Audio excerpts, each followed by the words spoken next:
A tough start of the week for Ethereum in particular, which sunk to $170. But then on Thursday, it shot up 20% over $200. However, the number 2 crypto is still down around 9% on its weekly chart and over 35% on the month.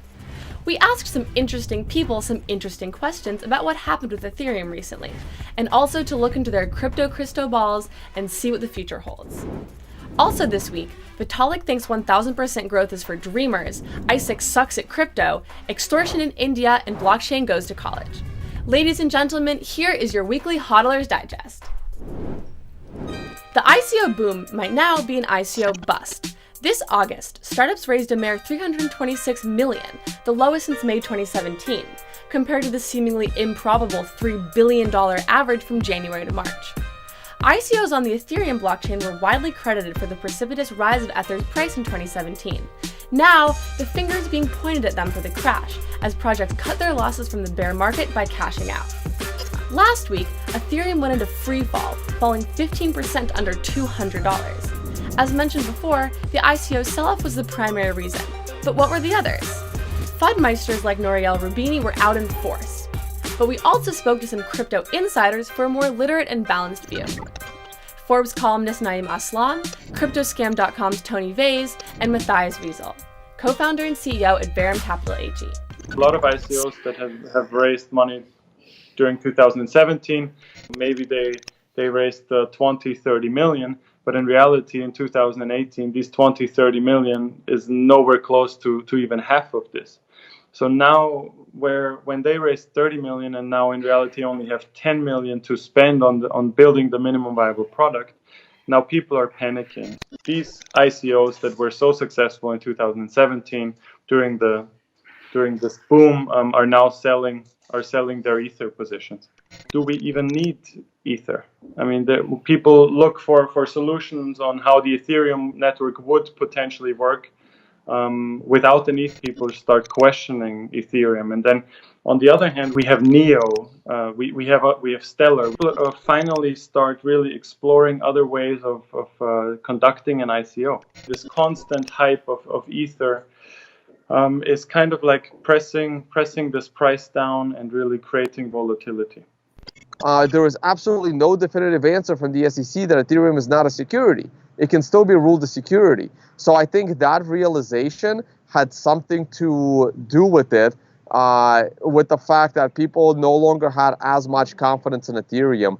Also, people are starting to gain more confidence in EOS, and Ethereum is having some serious competition. Good thing is that right now with this pain has helped to eliminate all the scammers out of the equation.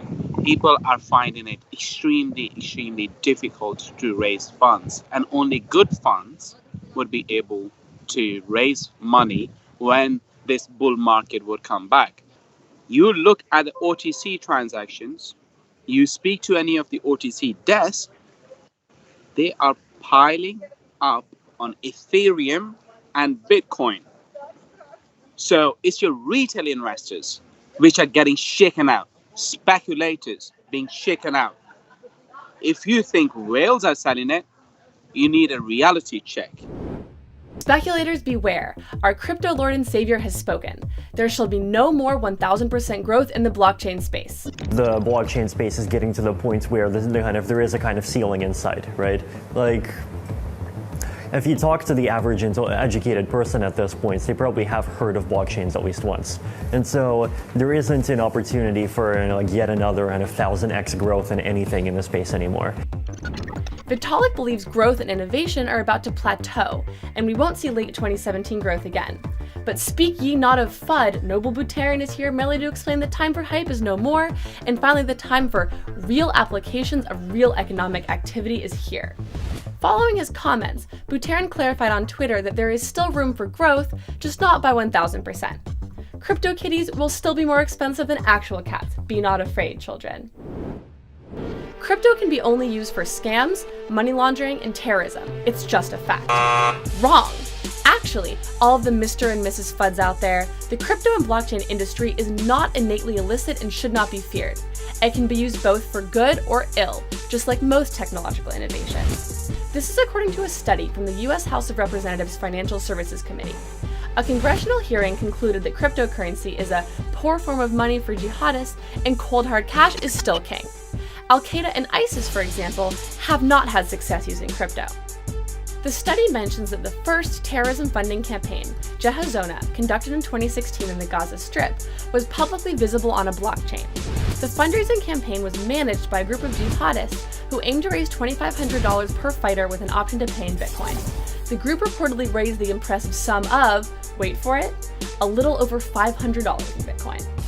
A Syrian militant group, Malhama Tactical, is another example, as they tried to raise funds on Twitter, but the campaign was not as successful as Jehazona. It only raised about $100 worth of Bitcoin. Losers, complete and utter losers. The study points out that terrorists may not be extremely savvy in cybersecurity, and thus, avoiding hacks and price volatility is a little beyond them. Even for terrorists, crypto is a fringe activity.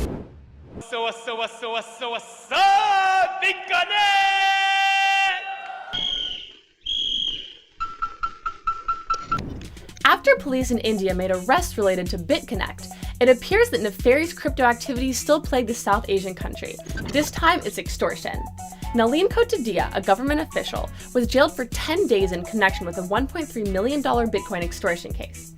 Allegedly, businessman Salish Bhatt was kidnapped, taken to a farm, and forced to send 200 Bitcoin to former business partner Karit Paladia. Bhatt also alleged Kotadia pressured him to pay the ransom. After an Indian court found Kotadia to be a proclaimed offender and a warrant was issued, Kotadia mysteriously was nowhere to be seen. Then in July, a senior opposition party member requested a probe into a mega Bitcoin scam estimated at about $723 million. The crime apparently involves other government leaders, including a cover-up for money laundering and extortion. Kotadia also reportedly ordered the transfer of the equivalent of about $35,000 to a witness. Kotadia claimed he went into hiding for fear of his life, given that he had substantial, compromising info on both powerful politicians and business people.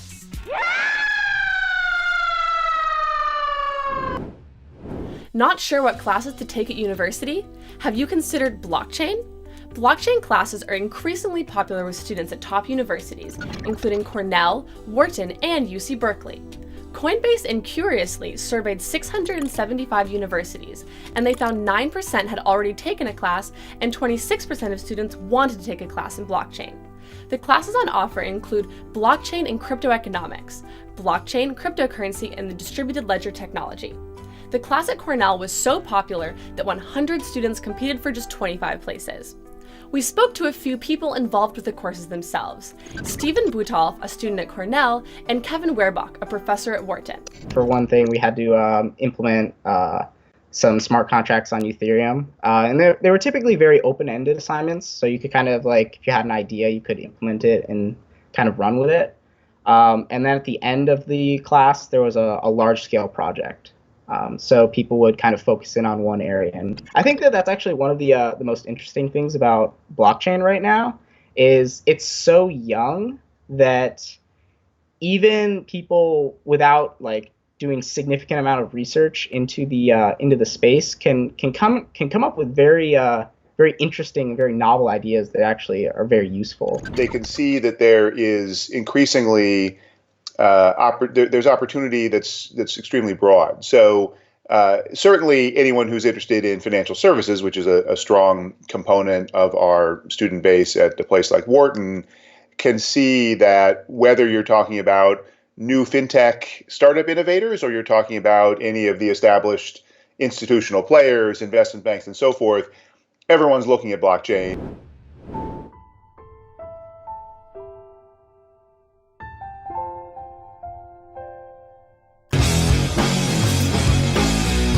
Hodlers and no-coiners, what is in your crypto crystal ball?